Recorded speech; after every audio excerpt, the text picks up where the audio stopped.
Hello, hi, I'm Paul da-costa-greaves. I'm going to do a seafood chowder, which is a flexible soup. One, if you've made too much, you can put it in the freezer. And secondly, if you've got any vegetarians that pounce on you, you can keep it a vegetarian as well, which is a great all-rounder. Okay, what we're going to be looking at, the finishing product, is this. Okay, firstly, what we're going to do is, if I just go through here, I've got some slightly salted butter. I've got some chopped Spanish onions, probably about half an onion, but I'm going to probably be making around 3 pints, okay, because the more you make, obviously, you can put away and save for yourself. Some garlic and ginger, and what I've taken here, I've taken garlic clove to some skinned ginger, which I've peeled myself, okay, and you're probably looking at a ratio of 2 parts garlic to 1 part ginger. I just peel it, put it in a liquidizer, and this is what I end up with. Some leeks, some diced carrot, I've got some potatoes in here, and some veg stock. Okay, on this tray here, I've got some Cornish sea salt, some cracked black pepper, some spices here. Now, I get from the health shop some ginseng in a pan, nice solid pan. We're going to add in some butter, obviously have the flame on. Okay, just going to pop this in there, and what I'm going to do is, while this is going, you're going to be hearing the sizzle, and then what we can do there is I can show you through stages how that is. So basically all I'm doing is popping all these ingredients. The butter goes in, the garlic and ginger, and there's probably a good tablespoon there. The onions, fantastic. Okay, the leeks, you can hear that sizzling away beautifully. Just going to turn that down to medium heat. Okay, as that softens up, I've got the diced carrot, which I'm just going to scrape into there. I've also got some sweet chilli sauce.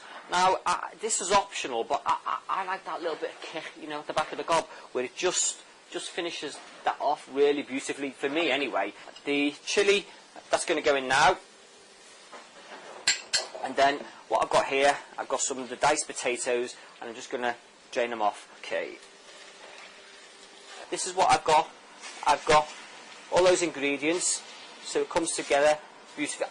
And I haven't really done anything, but the smell so far from those simple ingredients is absolutely phenomenal. It smells lovely. You know, it smells that good, you could probably use a little bit, you know, as a dab.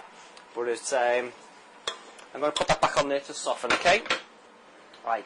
And then I'm going to take these spices. Now, as I say, I'm going to get it to a stage that can be a vegetarian, which is basically all these ingredients I'm using. I'm going to bring it up with a veg stock. And then, as I say, once you get it to that stage, all I'm going to do is to turn it into the seafood, is add the combination of the seafood in there. So you've got that option. You can either have it with or without. Okay. Now I'm going to add in the ginseng. Ginseng gives it a very earthy smell, earthy taste.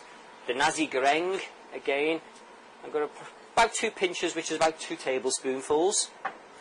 The turmeric, I'm only going to put a little bit of turmeric in there, just a pinch of the turmeric. Okay. The seeds, now I've just pounded these in a pestle and mortar. Now if you can't afford a pestle and mortar, just get a pan and a rolling pin and bash it off. Just get rid of some of the aggression, and just 2 or 3 pinches of the seeds. See how that's come together beautifully? Okay, all these vegetables are softened.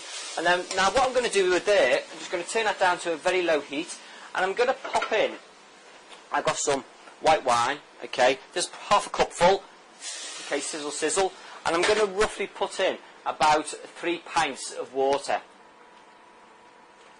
Okay, so I've got about 3 pints of water in there, and I'm just going to bring this up and start bringing this up to the boil. Okay, what I've got here, I've got obviously some defrosted large prawns. Very nice, may I say. I've got some, again, this is kiln roasted smoked salmon from the Dartmouth Smokehouse. Fantastic. And again, just puts that very light smokiness into the soup. Beautiful. I've also got in there some chopped local fish. Okay, I've got some mussels, ex-mussels, some Exmouth white crab meat, and again some diver scallops from Lime Bay.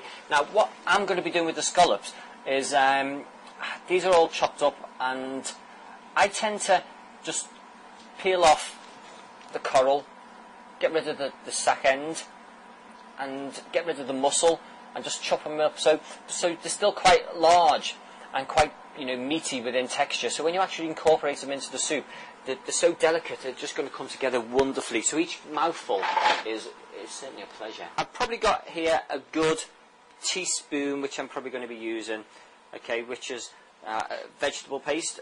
I'm just going to pop that in there. And I do it the other way around, you see, because I take the veg paste or a veg stock cube, pop it in, rather than mix it into the water that way, because I don't know, it's all the way I do it that way, it just gives me that bit more flavour. Okay, so this is simmering beautifully. Okay, I'm just going to turn that down to a very low heat, okay, as that's coming together. Leave that for a minute or two, and then what I'm going to do here is I'm going to add in obviously some double cream, but also I'm going to thicken it with a little bit of corn flour, okay, which is, again, just keeps it very light. Not too much, just bring it together. But again, once you've got some West Country double cream, I mean, that's going to be thick enough. Okay, right, let's just start adding the double cream. And I've probably got in there a good 3/4 of a pint. Okay, now the colour on that looks gorgeous, as you can see. There we go. Now, I know what you're thinking. You're probably thinking, oh, that's all greasy. But don't worry about that, because we're going to scum it later. Okay. I'm going to bring that back up to the boil. And while that's coming up to the boil, I'm just going to make up some corn flour. Okay. And what I've got here, just got a cup. Just take a little bit of the corn flour. I mean, if you haven't got any corn flour and you've got arrowroot, works just as well. Okay. And then just add a little bit of water just to make it up to a paste. Okay. Okay, right, that's brilliant. Okay, and then what I'm going to do here, turn this back up. This is still on a good simmer. I'm just going to pop in the corn flour. Okay, and then while that comes together, I'm going to let that cook out. Okay, let the corn flour cook out, and I'm also then, when that's cooking out, I'm going to be skimming it with the ladle just to get rid of any of the fat molecules with on the top. But this is really, really a good little soup to do. And it lasts for ages as well. And good thing about it, you're probably talking in a fridge, this will last you a good 3 to 4 days. So I would keep that on a simmer. And I would probably keep that on there for about 20 minutes as a very low simmer, just cooking out the corn flour. Now what we've done here is, I say, the chowder's been ticking over for about 20 minutes. I've put that to one side to cool down, and this is what I'm left with. Okay, this lovely, lovely soup. I mean, you can have this cold if you want, but this is absolutely lovely. I've taken a couple of ladles. Okay, this is what we're going to do. We're going to compile it together just to make a nice bowl of this seafood chowder.